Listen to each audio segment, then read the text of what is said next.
Selamat malam Pak Kadis, selamat malam Pak Dokter. Terima kasih atas kehadirannya di Media Center SMK Negeri 1 Dompu pada malam hari ini. Jadi SMK 1 Dompu sudah 2 tahun dengan ini memiliki televisi, TV sekolah, studio center. Salah satu tugasnya adalah meliput berita live streaming setiap anu. Pada malam hari ini ada 2 yang akan kita dapatkan dari Bapak Kepala Dinas. Bagaimana rencana strategis Dinas Lingkungan Hidup, capaian-capaian Dinas Lingkungan Hidup, kemudian tantangan dan kendala selama Bapak memimpin Dinas Lingkungan Hidup. Barangkali kita bisa mulai, mungkin Bapak bisa memperkenalkan diri. Tapi mic ya duluan Pak Kadis. Oke, makasih banyak ya abang saya ya yang telah mengundang Dinas Lingkungan Hidup pada malam hari ini, dan ini adalah merupakan sebuah kehormatan yang luar biasa ya bagi kami. Jadi di Dinas Lingkungan Hidup Bidubang kita punya program atau kegiatan yang diberi nama dengan Dompu Berjasa. Dompu Berjasa. Ya, apa itu Dompu Berjasa? Dompu Berjasa itu adalah merupakan dompu itu harus bersih, dompu itu harus hijau, dan dompu itu harus sehat. Jadi langkah konkret apa yang sudah dilakukan oleh kita? Jadi kita itu ada gerakan secara masif dengan melibatkan semua unsur masyarakat, sekolah-sekolah, bahwa setiap hari Jumat itu ya kita harus melakukan kebersihan lingkungan. Kemudian di setiap hari Sabtu ada kegiatan-kegiatan penanaman, dan pada hari Minggu ada olahraga bersama seperti Car Free Day, ini kan sudah dimulai. Nah, kemudian ada tantangan besar sebenarnya kita yang berkaitan dengan masalah persampahan. Ya, karena apa? Tingkat kesadaran masyarakat kita, tingkat persampahan ini masih sangat minim sekali. Nah, itu sebagai pengantar kita Bang ya, terima kasih. Ya, terima kasih. Mungkin dari Bang Dokter mewakili akademisi tentang lingkungan hidup khususnya 3 tahun terakhir di Dompu ini. Menurut Pak Dokter bagaimana? Ya, terima kasih atas undangannya pada acara kali ini. Saya hanya memberikan beberapa catatan mengenai pengelolaan lingkungan hidup di Kabupaten Dompu ini, terutama masalah persampahan. Masalah persampahan ini ada beberapa masalah. Masalah yang pertama adalah persoalan perilaku. Jadi dalam teori manapun dalam dunia pendidikan, persoalan kognitif, persoalan pengetahuan, dan sikap itu sangat mudah diubah. Persoalan pengetahuan dari orang yang tidak tahu menjadi tahu, dari tidak paham menjadi paham. Kemudian persoalan sikap, persoalan setuju tidak setuju. Kalau ditanyakan masyarakat apakah setuju dengan lingkungan yang bersih, pasti akan menjawab sangat setuju. Cuma persoalan yang ketiga yang sangat susah dirubah adalah masalah perilaku. Perilaku ini menyangkut kebiasaan. Nah, kebiasaan selama ini masyarakat yang membuang sampah itu sangat susah diberikan kebiasaan untuk membuang sampah pada tempatnya dan membuang sampah dengan cara bagaimana supaya dari rumah sampah itu sudah disortir, sampah organik maupun sampah yang non organik itu harusnya dipilah-pilah. Ketika semuanya ini masih terus terjadi, maka salah satu tantangannya adalah Dinas Lingkungan Hidup harus menyiapkan lahan TPA yang memadai. Sementara suplai sampah tiap hari sangat tinggi. Ya. Jadi tantangan ke depan ini adalah bagaimana merubah perilaku masyarakat. Yang kedua, selama ini sesuatu yang tidak berguna itu dianggap sampah, dilihat sebagai sebuah sampah. Sampah itu identik dengan jorok, ya kan? Sesuatu yang tidak berguna, yang tidak berfungsi lagi. Tapi kalau kita melihat itu sebagai sebuah barang bekas, maka cara pandang kita juga akan berbeda. Kalau kita melihat sebagai sebuah barang bekas, maka ada keinginan kita untuk recycle, mendaur ulang kembali menjadi sesuatu yang bermanfaat. Maka ke depan ini juga sering saya diskusi dengan teman-teman dari Dinas LH dan mendapatkan respon yang positif. Tinggal bagaimana kita merumuskan lewat Dompu Berjasa nanti itu kita mengedukasi masyarakat supaya sampah itu sudah disortir dari rumah, dipisahkan dari sampah organik dan anorganik. Tapi yang lebih bagus lagi adalah bagaimana kita mengedukasi masyarakat supaya bisa mengelola sampahnya dari rumah sendiri, sehingga sampah tidak perlu keluar dari lingkungan rumahnya, diubah sampah tadi menjadi barang bekas yang didaur ulang menjadi pupuk untuk sampah organik, sisa sayur, makanan, itu diedukasi untuk menjadi sampah organik. Atau mungkin bisa dianu seperti daerah-daerah tetangga ini kan ada bank sampah, Bang. Iya, bagaimana bisa dengan saja. Dompu? Iya, bisa saja seperti itu. Tapi saya ingin sampaikan bahwa dalam pandangan masyarakat sampah itu kita ubah cara pandangnya melihat sampah menjadi sesuatu yang bekas, di sisa-sisa itu menjadi sesuatu yang bermanfaat. Sehingga kalau kita menanam tomat, lombok, tidak perlu mencari pupuk di tempat lain. Dari sampah tapi itu cukup angkut dari dapur, diolah di halaman, kemudian digunakan untuk pupuk. Tapi keseharian kita lihat ada mobil sampah ini kan. Jadi mereka tidak memilah, tidak memilih. Jadi begitu diambil dari sampah masyarakat digabung jadi satu. Seharusnya kan harus dipisah. Menurut Pak Dokter gimana? Seharusnya.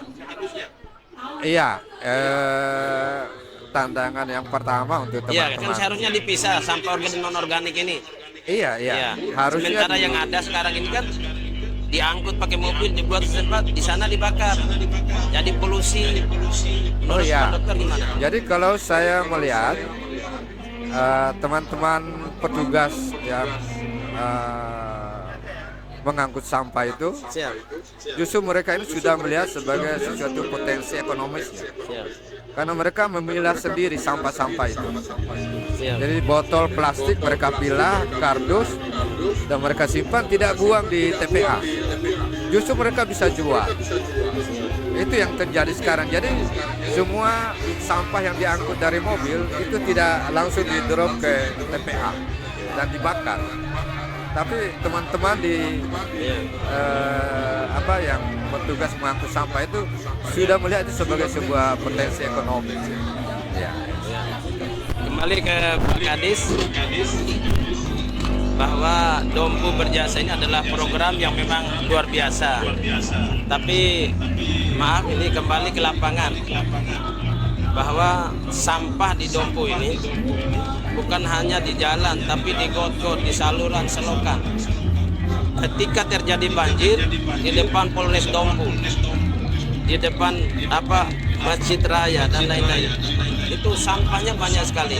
Bagaimana upaya dari Dinas Lingkungan Hidup mengatasi sampah yang demikian banyak? Jadi gini, kita pertama itu harus kita pahami apa yang menjadi tugas pokok dan fungsi daripada Dinas Lingkungan Hidup.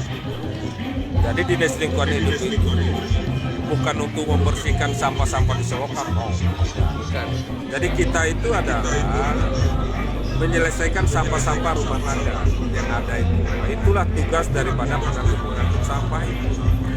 Kemudian pemilahan itu harus dilakukan oleh orang-orang yang sampah rumah tangga itu. Ini kesadaran itu yang belum ada itu kan. Jadi nanti itu kalau sudah dipilah, maka yang dibuang ke TPA itu adalah residu sampah-sampah yang sudah tidak bisa dimanfaatkan lagi oleh pelaku-pelaku, sehingga berdampak pada apa? Umur daripada TPA kita akan panjang karena tidak semua sampah itu masuk ke sana. Fakta yang terjadi sekarang itu adalah ibu-ibu rumah tangga itu tidak melakukan pemilahan dulu, semua masuk kepada TPA. Jadi kalau kita analisa dari jumlah penduduk yang ada, bahwa ada 124.000 kilogram per hari sampah itu, atau ekuivalen dengan 12 ton dalam satu hari. Coba kita bayangkan. Pertanyaan kita adalah, apakah semua sampah-sampah yang dihasilkan ke TPA itu akan dibuang ke TPA? Jawabannya tidak. Jadi secara kabupaten baru 57% sampah itu ke TPA. Tapi fokus besar kita masalah sampah ini di 2 kecamatan, yaitu Kecamatan Dompu dan Kecamatan Moja. Untuk Kecamatan Dompu dan Moja, 90% sudah tertangani secara baik. Jadi intinya kalau saya adalah membuka kesadaran masyarakat. Nah, ini PR besar bagi kita semua ini. Nah, kalau berbicara masalah bank sampah, Bang Dokor, kita ada 2 bank sampah induk yang besar. Ditangani oleh Mas Roni, kemudian di GU itu di bawah binaan daripada SDM. Jalan. Nah, jadi program-program sampah bernilai uang itu jalan. Kami juga melakukan program LH masuk sekolah. Jadi bank sampah sekolah itu seperti SD 2 ini jalan secara bagus. Jadi satu intinya Bang, sebagai orang akademik ini Pak Doktor, ya, bagaimana menyadarkan masyarakat akan pengelolaan sampah yang benar, dan masalah sampah itu menjadi tanggung jawab bersama, bukan saja di LH, sipil kita keterbatasan SDM bisa menyelesaikan masalah. Selanjutnya terkait dengan keindahan kota. Sekarang ini banyak sekali pedagang-pedagang kaki lima yang merusak pandangan, berjualan di atas trotoar. Ini sangat merusak, tidak enak dipandang. Apakah ada program dari Dinas Lingkungan Hidup untuk menata misalnya supaya mereka tidak berjualan di trotoar, lebih-lebih di depan DPR, kemudian di depan BRI, kemudian sekarang lagi depan SMA 1, depan. Jadi sebenarnya kalau berbicara kembali lagi Pak, ya, saya itu tidak boleh keluar dari tugas pokok dan fungsi. Nah, jadi yang berkaitan dengan penataan para pedagang apa itu luar tugas pokok dan fungsi dari kita. Akan tetapi ini kan kita pemerintah, role besarnya kan punya tanggung jawab yang besar dalam, sehingga harus ada kolaborasi. Kolaborasi dengan siapa? Misalnya dengan OPP untuk mengamankan itu semua, ya, Limas, ya, para camat, kepala desa. Kan ini yang harus dibangun ini, ya. Nah, siapa yang berbuat apa ya harus jelas. Nah, itu kalau kita. Jadi saya itu ya menatap di taman-taman kota, ya, bagaimana orang itu bisa nyaman, orang berdiskusi di situ. Nah, inilah yang harus kita bangun ini Pak. Artinya kesadaran bukan hanya masyarakat, terutama para camat juga, kepala desa, kepala lingkungan, semua terlibat dalam penanganan sampah lingkungan. Semua stakeholder, kalau saya, semua stakeholder harus punya tanggung jawab yang sama dalam agama itu. Ini. Kebersihan itu sebagian daripada iman. Sepakat Bang, sepakat. Selanjutnya kembali kan Dinas Lingkungan Hidup ini kan dan kehutanan Pak ya. Masuk kehutanan Tidak masuk, karena kehutanan kewenangan provinsi, kewenangan. sehingga namanya itu Dinas Lingkungan Hidup. Ya. Kalau di provinsi itu Dinas Lingkungan Hidup dan Kehutanan. Oh ya, baik. Kepemimpinan AKJSA ini sudah berjalan kurang lebih 3 tahun Pak. Dari Dinas Lingkungan Hidup, dari rencana-rencana yang diprogramkan tadi, mungkin ada capaian-capaian yang telah dihasilkan. Oke, jadi kita itu kan tetap mengacu kepada rencana pembangunan jangka menengah daerah. Jadi apa yang sudah digariskan dalam RPJMD itu kita sudah melebihi target-target yang telah ditetapkan dalam RPJMD. Jadi capaian cukup luar biasa. Nah, ini semua tidak terlepas dari support, ya, dukungan semua pihak. Possible kita bisa jalan sendiri tanpa dukungan dari masyarakat. Ya, jadi kita ini sentuh secara pelan-pelan untuk menggugah sebuah kesadaran masyarakat.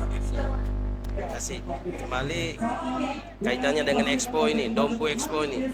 Saya dari hari pertama sampai hari kelima ini terus mengikuti. Di arena Dompu Expo ini penuh dengan sampah. Artinya kesadaran masyarakat memang luar biasa, tidak bisa secara cepat untuk dikembalikan.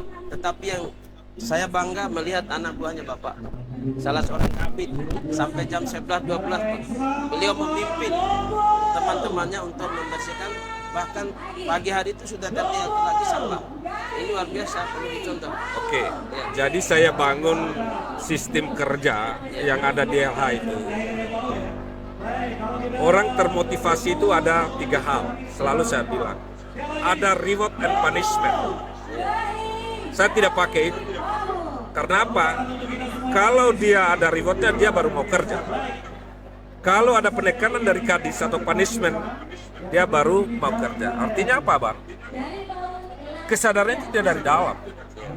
Kemudian yang kedua adalah needs motivation. Ada kebutuhan. Itu level 2. Tapi yang terpenting itu adalah bagaimana membangun love motivation, cinta. Ini yang mahal ini. Jadi kita punya tanggung jawab moral bahwa kita cinta terhadap persoalan-persoalan kebersihan ini. Kembali lagi, Bang, kita ini di LH itu ibarat, ini konsep berpikirnya masyarakat begini, ibarat orang beol, kita yang membersihkan beolnya. Tidak boleh begitu sebenarnya. Gagal sebenarnya kita itu membangun sebuah kesadaran. Sehingga kemarin malam itu saya memberikan edukasi. Ketika ada ibu-ibu yang makan lalu membuang sampah, saya bilang, Bu, dengan hormat, sisanya tempatkan pada tempat sampah yang sudah disiapkan. Ini yang terpenting, kesadaran ini. Ya, jadi LH itu tidak, kalau saya dalam tanda kutip itu gagal kalau tidak bisa menggugah kesadaran masyarakat. Jadi lewat momen ini saya berharap Ori ya ada kesadaran. Jadi hidup ini kan kalau tidak sadar itu mabuk. Tidak sadar kan apa yang harus dilakukan yang berkaitan dengan lingkungan. Sehingga saya selalu bilang bahwa persoalan lingkungan itu tanggung jawab bersama daripada kita semua ini. Jadi saya dalam tanda kutip selaku kepala dinas LH ini gagal karena belum bisa menyadarkan masyarakat kita tentang sampah. Ini PR besar ya, dan saya harus mengawali dari dunia pendidikan dulu. Anak-anak kita ini, kita bangun kesadarannya bahwa sampah itu menjadi tanggung jawab yang melekat pada diri kita masing-masing. Jadi luar biasa, kami 4-5 malam terakhir berada di sini ini. Salah seorang kabitnya Bapak ini memimpin langsung, dia nyapu Pak, menaikkan sampah ke mobil. Kalau saja orang Dompu mau menjadikan sebuah edukasi hal seperti ini, Dompu ini jadi kota yang bersih. Selanjutnya Dompu Expo ini kan sempat beredar di luar di media sosial, banyak yang meragukan. Ternyata itu sekitar 180 derajat dengan pendapat masyarakat di luar itu, karena setiap malam selalu ramai, selalu penuh. Mungkin ada dampak positif dari segi ekonomi bagi masyarakat Dompu. Oke, jadi semua itu kan tergantung persepsi. Iya, persepsi, cara pandang A tentang ini, cara pandang B tentang ini. Tetapi saya selaku pemerintah, bagaimana meyakinkan orang-orang itu tentang persepsi bahwa ini punya pergerakan ekonomi kerakyatan yang cukup luar biasa. Ya, perputaran uang ini cukup luar biasa. Kita coba pantau itu Bang, lapak-lapak yang dibangun oleh UKM ini omsetnya luar biasa dalam hari. Nih abang saya ini Pak Dokter, kopi Tempuranya setiap hari ini cukup besar kan Bang omsetnya. Ini dampak positif ya yang harus kita syukuri, bahwa kegiatan itu memberikan nilai yang cukup luar biasa positif. 7 tahun kita ini terdiam, tidak ada gerakan-gerakan ini karena COVID, karena apa semua. Ini ibarat apa Bang? Ya kalau saya itu, jadi orang itu haus, dahaga, pemerintah memberikan setetes air sehingga dia merasakan kesegaran terhadap dahaga-dahaga selama 7 tahun ini? Ini dari Pak Dokter sebagai ketua akademisi. Ada yang mengatakan ini pasar malam, sementara yang ini kan hajatnya Dompu Expo. Mungkin bisa diceritakan sedikit apa bedanya pasar malam dengan Expo ini? Iya. Ya, yang pertama saya ingin sampaikan dulu masalah sampah yang ada di Dompu Expo ini ya. Ya. Jadi perilaku masyarakat terhadap sampah di arena Expo ini adalah miniatur Ya. gambaran perilaku masyarakat membuang sampah di lingkungan di luar kawasan Dompu Expo ini. Ada kecenderungan kita ini, enaknya kita mau, yang tidak enaknya kita buang untuk diselesaikan oleh orang lain. Orang lain. Harusnya dengan melihat teman-teman dari LH yang mengumpulkan sampah-sampah tengah malam, yang paling tidak merasa kasihan, harusnya ada inisiatif untuk membantu.